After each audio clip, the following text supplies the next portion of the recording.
Hey, Dave Fanning here with the Body Form Personal Training Fitness Boot Camps. Top 10 healthy appetite suppressants. And just for clarity today, and not to get technical on you, but for clarity, we're going to really be looking at modifying appetite, which is the desire to eat food felt as hunger. Because quite often, some of these things, you can get prescription appetite suppressants. They're very popular, and I hear of a number of physicians prescribing them. But we're going to talk about healthy appetite suppressants, things that you can get at the grocery store, and what we've seen work in fitness during times when people will do some hardcore dieting, things to take the edge off. Anytime you change up your diet a bit, or you know, if you go from like mindlessly eating to somewhat eating in a structured period, you're going to feel some deprivation. And I don't know so much if that's actually being in a caloric deficit, which isn't necessary, you know, per se for weight loss, but just changing up your habits, you'll feel deprived because you're like, God, I'm not eating what I used to eat. And you know, you change it up and changing over to a healthier meal plan. And like I always tell people, 100 best foods. If you're eating real food, I don't have a list in front of me, but the 100 best foods list that you can download above or below this video.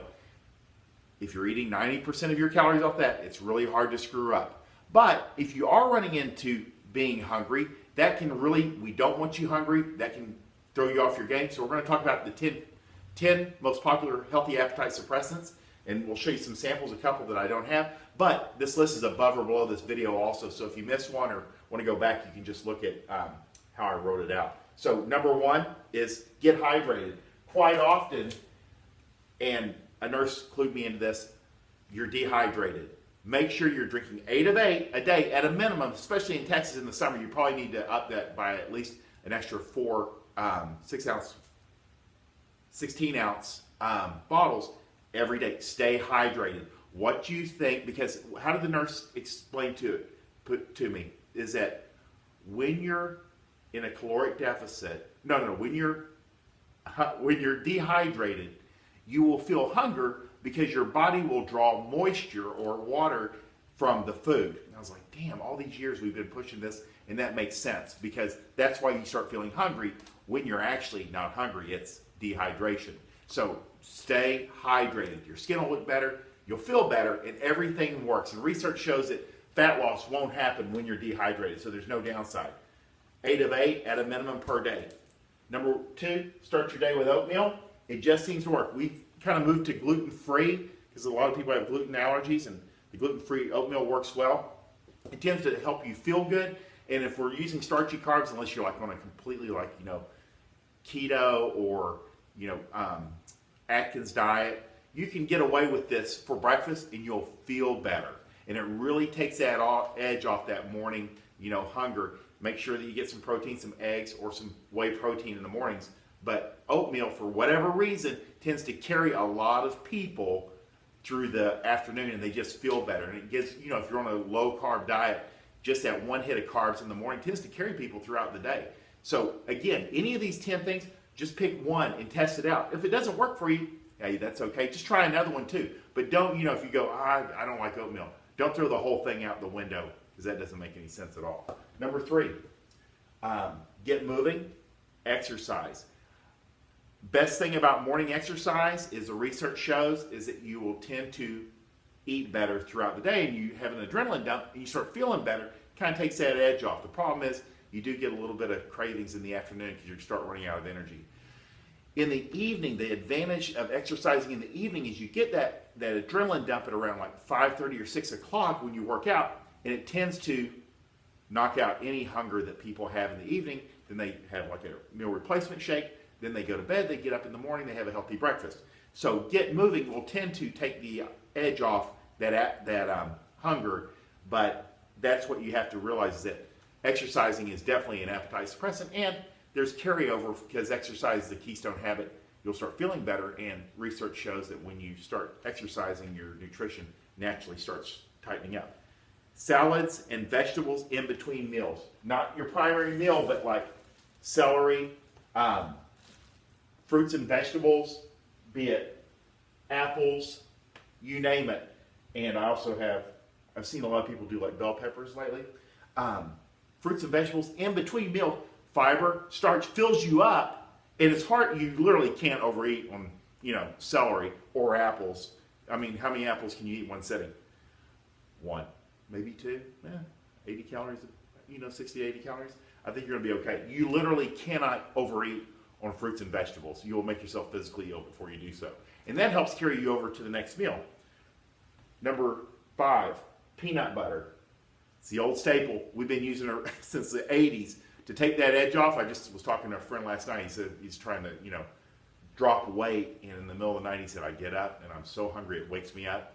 And I have a scoop of peanut butter and I feel better. And it will help get you through the day. And, if you're just stuck, we use peanut butter and there's enough fat in here. And people always go, God, I don't want to eat too much. You'll make yourself physically ill before you overeat on peanut butter. Grab a tablespoon, dip it in, knock it out. The fat will help you stay satiated and just get you to the next meal. If you're hungry and you're not feeling right. Bananas work too. Can't go wrong. And this is one of those things that I hear, and there must have been like a book out in the 80s or 90s that like bananas are too caloric. Well, that's bullshit. Bananas are fine. They're a fruit. There's nothing special or terrible about them. They will just help you stay full. And if you want to know if you want to be bananas and a little peanut butter, will take the edge off nearly any cravings that you're having. You'll feel better, because you can, when you're kind of watching what you're eating and you start like not feeling good because you're actually doing it right and you're running out of energy a bit, a banana and some peanut butter can take the edge off and get you right back on track, and you're like, okay, I made it through the dip. I'm okay now. Number 7, almonds, the old staple. Again, people talk about, they're very caloric, but unless you're a 110-pound female, I wouldn't worry about it.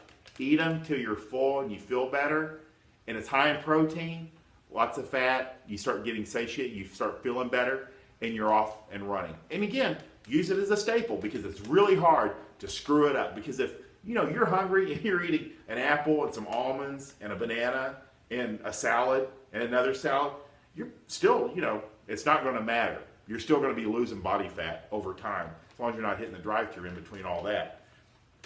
Whey protein, which we don't really recommend whey protein as much anymore. We've been recommending like egg white protein.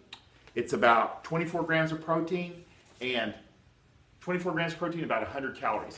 And the reason is that most of my clients, as one of my clients says, she's in her 40s, she said, I love whey, but whey doesn't love me. And I noticed that some of my clients that used to use whey protein can't use it much anymore. So we've been using the egg white protein and encouraging people to try that. But whey protein will work well for you if you know, but sometimes people with some type of milk allergies don't process whey very well. And egg white protein is pretty easy. I don't have anyone. You don't get that bloated feeling. You don't feel like super full. So it's a good high protein supplement, and it's really hard to screw up. I mean, you could do this 2 times a day, and you could be a female under 150 pounds, and still, you know what happened? You get leaner. That's it.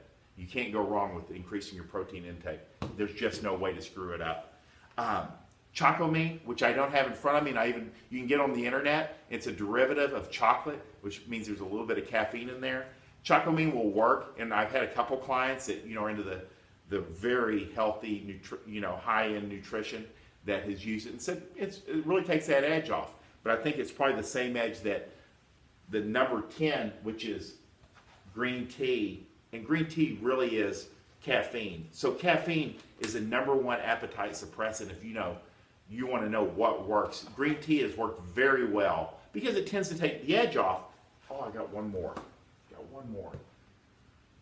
So we'll go to 11, Spark. We use it for energy for most of my clients, usually at 10 in the morning and then at 2 in the afternoon. But because the most important chemical in here is caffeine. And caffeine is the most widely studied supplement ever. And it is a natural appetite suppressant. It will take the edge off, and it will give you a little bit of energy and help you power through those dips when you're not quite feeling it, and you're not taking in a lot of calories either.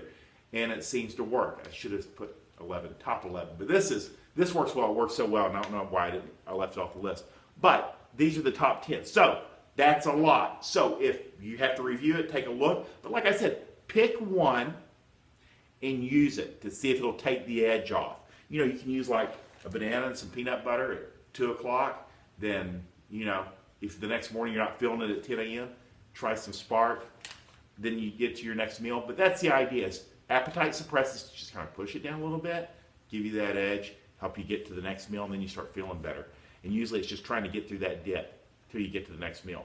So I hope that helps and helps you stay on track so you don't end up overeating or making bad decisions, because that's the idea of appetite suppressants, to help you bridge that gap. So if you like this video, like it, share it, comment below. I'm Dave Fannin with the Body Form Personal Training Fitness Boot Camps.